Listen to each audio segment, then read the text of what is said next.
Hello, I'm London Swan. Occupy Bloomington protesters are still camped out in People's Park in downtown Bloomington after yesterday's protest.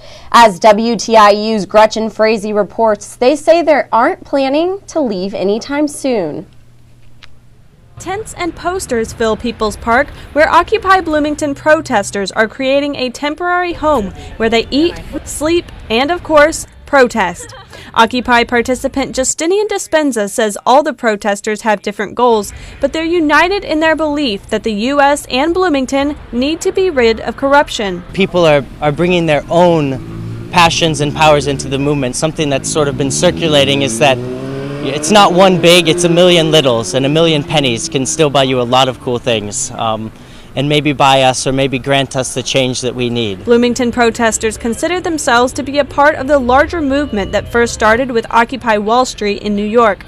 Protester Aaron Pollitt says they don't plan to quit anytime soon because people are depending on their generation. That seems to be where movements often come from, is these younger generations creating social change in the world. So yeah, and I'm really glad. It feels like it's time for it. I'm honestly really worried about the future of humanity.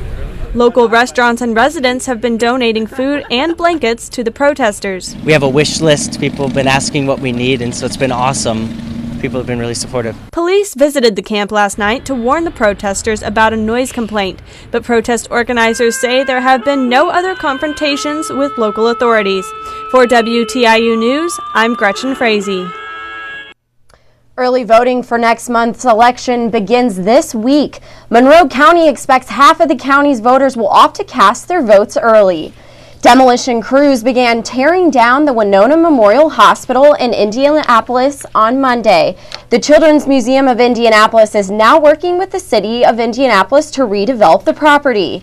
Now here's a quick check of the weather. Tonight will be mostly clear, lows in the low 50s, and tomorrow will be partly cloudy, highs in the upper 70s. For WTIU, I'm London Swan.